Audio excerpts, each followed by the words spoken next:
السلام علیکم دوستو، خالد سیف الدین آپ کے ساتھ گولڈ، کروڈ آئل اور نیسڈیک کی کال لے کر سب سے پہلے یو ایس ڈالر کی بات کرتے ہیں۔ یو ایس ڈالر میں ایک تسلسل کے ساتھ گراوٹ تھی، اس کے بعد پھر بلز کی ایفرٹ شروع ہوئی اور تھوڑا تھوڑا کر کے وہ ایفرٹ کر رہا ہے اور ساتھ ساتھ ایڈجسٹمنٹ بھی ہو رہی ہے، جو کہ اچھی بات ہے۔ مزید اس میں ایفرٹ ہو سکتی ہیں اگر یہ 12,760 کے اوپر ڈالر انڈیکس سسٹین کرے، اور اگر پھر 12,770 کے اوپر چلا جائے تو اس میں واضح طور پہ اچھی موو بن سکتی ہے، جبکہ ایگزاسشن اس میں 12,749 کے نیچے ہے اور 12,727 اس کو توڑ کے زیادہ بڑا مسئلہ پیدا ہو سکتا ہے ایگزاسشن میں۔ چلتے ہیں گولڈ کی طرف۔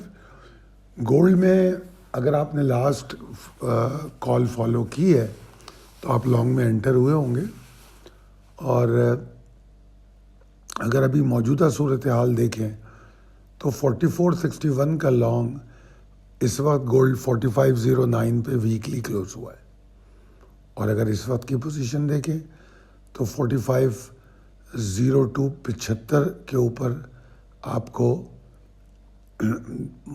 مطلب امید اچھی رکھنی چاہیے۔ یہ وہ ایریا ہے جس کے اوپر رہ کے اسٹرگل کر سکتا ہے۔ اب میں اس میں جو لانگ کی بات کر رہا ہوں وہ 4511 کے اوپر کہہ رہا ہوں۔ 4502 کے پاس اسٹرگل کو چیک کرنا چاہیے، 4511 کے اوپر لانگ جانا چاہیے، اسٹاپ لاس 4492 کے نیچے، اور لانگ کا پہلا ٹارگیٹ تو 4525 ہوگا۔ اس کو اگر توڑ کے اوپر نکل جائے تو پھر مزیدار موو بنے گی، اور ہر ریزسٹنس کو توڑنے سے گولڈ کی پاور میں اضافہ ہوگا، مگر ساتھ میں ڈالر کو دیکھنا ہوگا، کیونکہ ڈالر میں دوسری طرف ایفرٹ کر رہا ہے، تو اگر ڈالر کی کوئی بڑی موو یا ایفرٹ بن گئی تو پھر گولڈ تھوڑا رک سکتا ہے۔ شارٹس ابھی تو نظر نہیں آ رہے، مگر جو اسٹاپ لاس میں نے بتایا ہے لانگ کا 4492، اس کے نیچے رسکی شارٹ کا آغاز ہو سکتا ہے، اور پھر 4461 کے نیچے شارٹ جو ہے اسٹیبلش ہوگا۔ کروڈ میں ہم نے 58 جو لانگ کال دی تھی اس نے 5890 کو ٹیسٹ کیا اور پھر ایگزاسٹ ہو گیا۔ اب ہمیں ذرا احتیاط کرنی چاہیے۔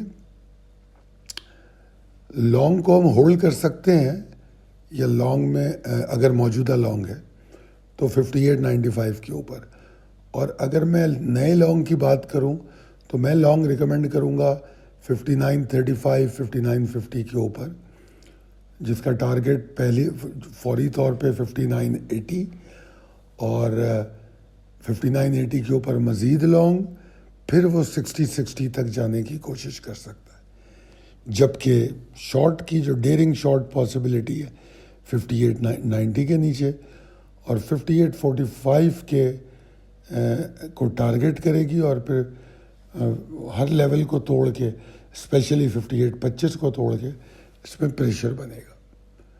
اس کے بعد آ جاتے ہیں نیسڈیک پہ۔ نیسڈیک میں جو لانگ کال دی گئی تھی جمعے کو، اس نے کام تو کیا مگر کوئی مزیدار موو نہیں بنی، بہت تھوڑا سا اوپر آیا۔ اب دیکھنا ہے کہ کنسسٹنسی رہتی ہے یا نہیں، اور ایک شارٹ آن اسٹرینتھ کی پاسبلٹی بھی بن سکتی ہے، اس کو بھی دیکھنا ہے۔ لانگ کرنا ہے 25,878 کے اوپر، پہلا ٹارگیٹ 25,984، اور پھر اس کے بعد 26,013 بھی ہو سکتا ہے، جبکہ ایٹ دا سیم ٹائم ہم 25,795 اور 25,878، اب 878 کے اوپر تو لانگ کرنا ہے، تو 795 اور 878 کے بیچ میں اگر ہم کو تسلسل میں ایگزاسشن نظر آئے، بار بار اس ایریا میں ایگزاسشن ملے، تو لانگ تو کریں گے نہیں، پھر ہم انتظار کریں گے کہ جب وہ 25,795 کے نیچے سیٹل ہو تو ہم شارٹ آن اسٹرینتھ کریں، اسٹاپ لاس ہم ہائی کو بنائیں گے۔ ٹھیک ہے جی۔ ڈیٹا کے حوالے سے یو ایس ڈالر کا ڈیٹا ہے ہمارے پاس 6:30 بجے اور 8 بجے۔ یہ ڈیٹا گولڈ کو اور نیسڈیک دونوں کو امپیکٹ کر سکتا ہے۔ امید ہے کہ یہ ویڈیو پسند آئی ہوگی۔ اگر پسند آئی ہے تو ضرور کمنٹ کر کے بتائیے۔ بہت شکریہ، اللہ حافظ۔